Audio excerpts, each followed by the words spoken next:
reseller. I sell vintage and a few modern brands on sites like eBay, Etsy, Depop, Poshmark. Today I'm here to give you my February sale summary. I love doing these monthly what sold videos, specifically because I'm a part-time reseller, very part-time, so I like to save all of my sales up in a month and then just analyze them at the end of the month and hold myself accountable, see my growth, see where I need to grow, etc. So if you're interested in these kinds of videos, go ahead and hit subscribe, like, comment down below what your favorite sale of the month was. What type of reseller are you? Are you full-time? Are you part-time? And share your handles with me if you have your own YouTube channel, if you have an Instagram, linking down below. I love to follow people and watch as well. So let's jump into February sales. February was a crazy month.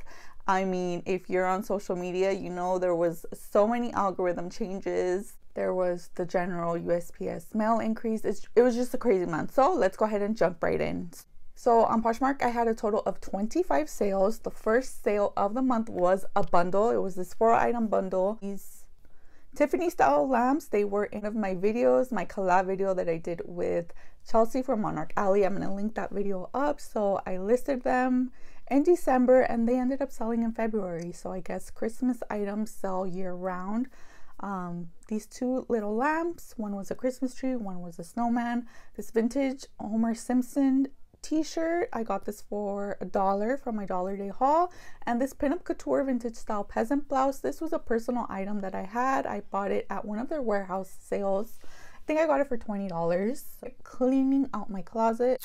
So the total price of the bundle was $110. Up next, these Vince Camuto ankle booties. I got these at my local Goodwill. They were $9.99, color of the week half off, so I paid $5 for them. Sold for $31. Up next, this ModCloth Collective swing dress. I did pay full price for this at my local Goodwill. My dresses at my local Goodwill are $8.99, so I did pay $8.99 for this dress. Up next, another bundle, vintage style turbans. I had 2 of them and they sold in a bundle for $6. These were items that I've had in my closet for a long time and they were donated to me. A friend of mine who was a reseller just like gave me all of her inventory, so I really had nothing into them. Up next is Adidas tennis dress. It sold for $20. I paid $5 for this at my local Goodwill. Up next is vintage 60s mod metallic shift dress. It sold for $45. I think I paid $5 for that in a wholesale lot. Up next is vintage linen cotton blouse. It was from the 90s. It was 100% linen, so I just used that keyword lag and look. It sold for $20. I got this in the bins. Up next, a Free People Dream of Me high-rise brief. These sold for $8.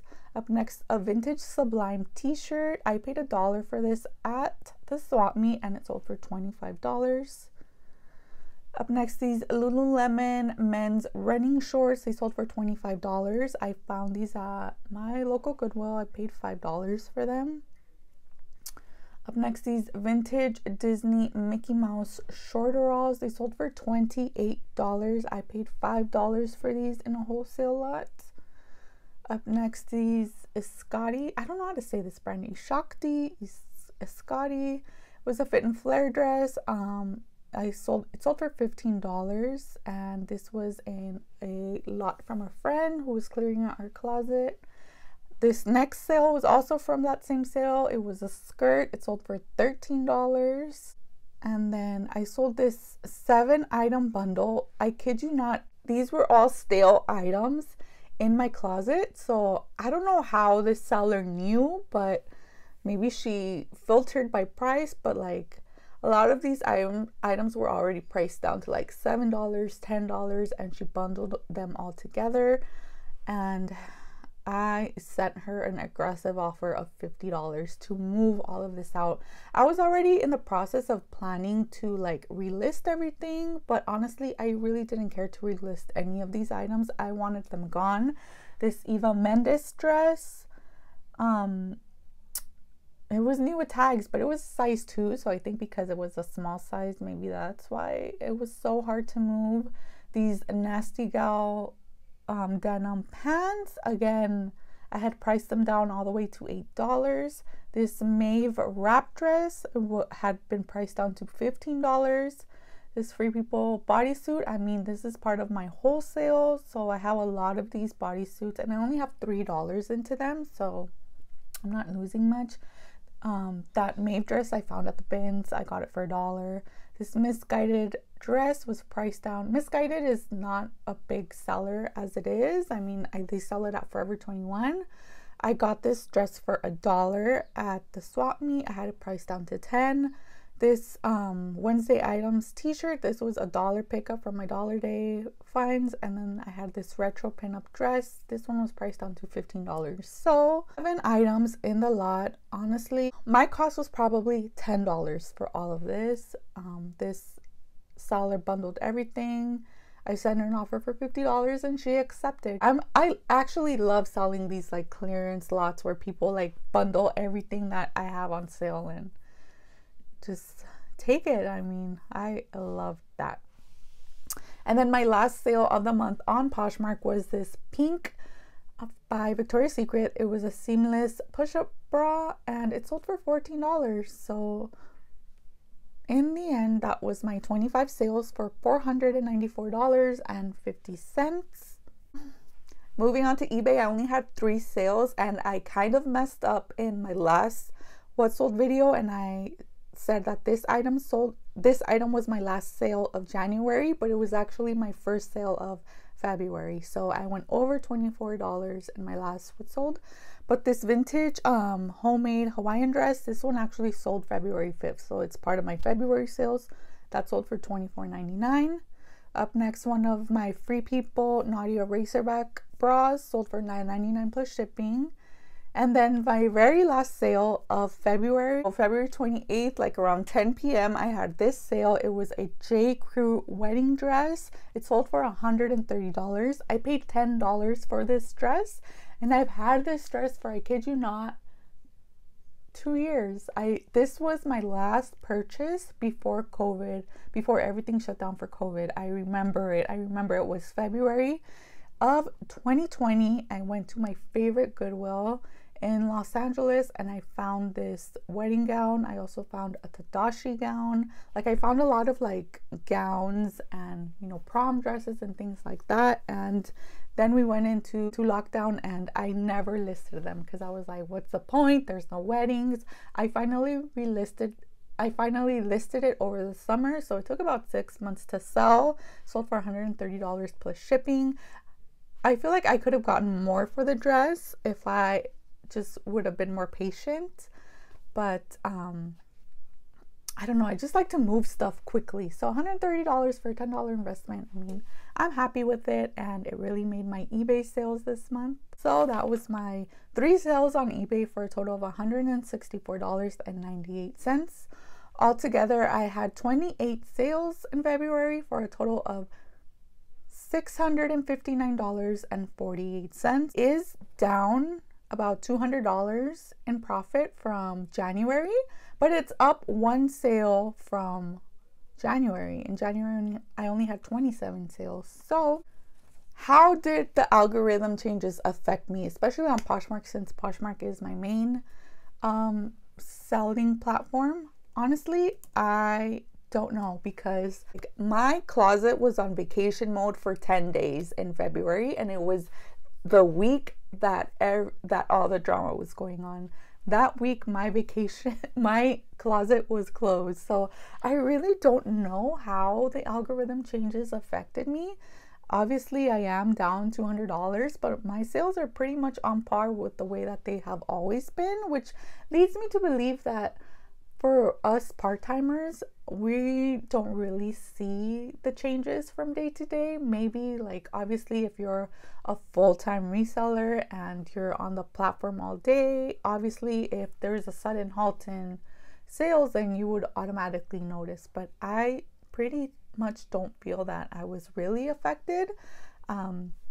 Luckily, but again, like my closet was on vacation mode, and honestly that whole week I wasn't even like, I kept tuning in and out of social media because I mean, I get it, yeah, it was alarming for some people, but I also feel that some people sound the alarm and then people jump on the bandwagon because I don't know, I just feel like when changes are inevitable, changes are going to happen on every single platform. I've been selling on eBay since 2001. eBay 2001 is completely different than eBay 2022. You know, changes are inevitable, changes are going to happen.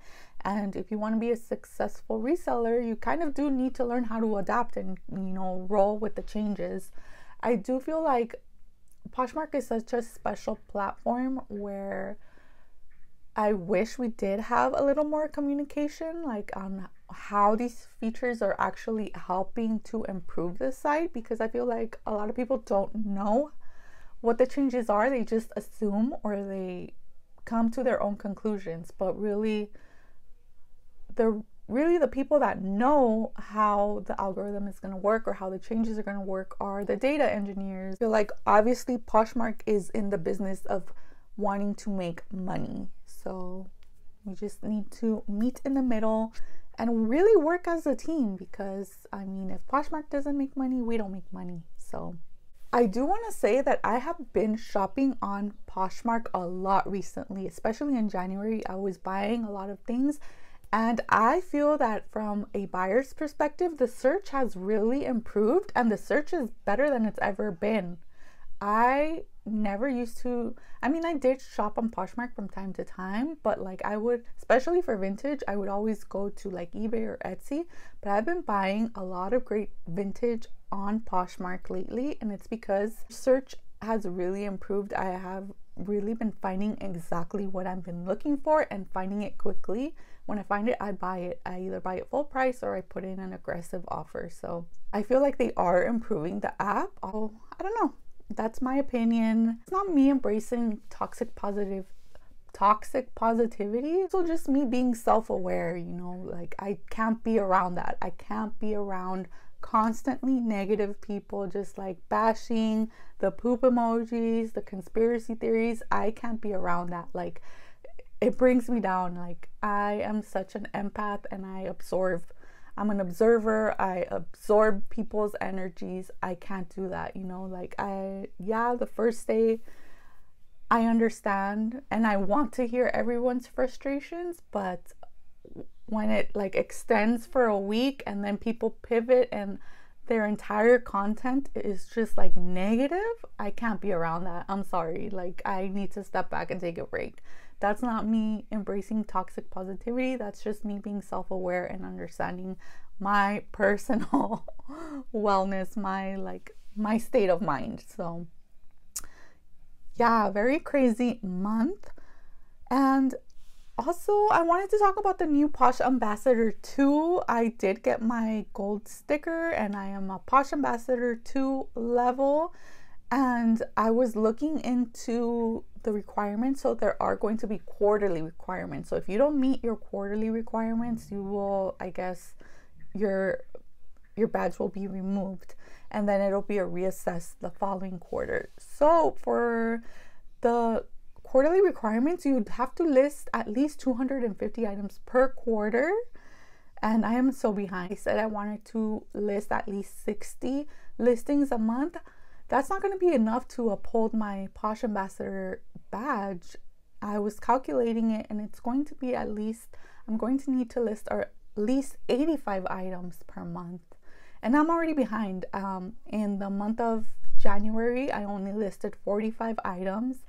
And in February, I only listed about 20 items. So as of now, I have 65 new listings for the year, which means I'm already behind. So I'm going to have to do 180 listings in the month of March if I'm going to want to uphold my badge. So in that sense, I do feel like the ambassador program is good for me because it does hold me accountable and like kind of puts the pressure on me to list some more.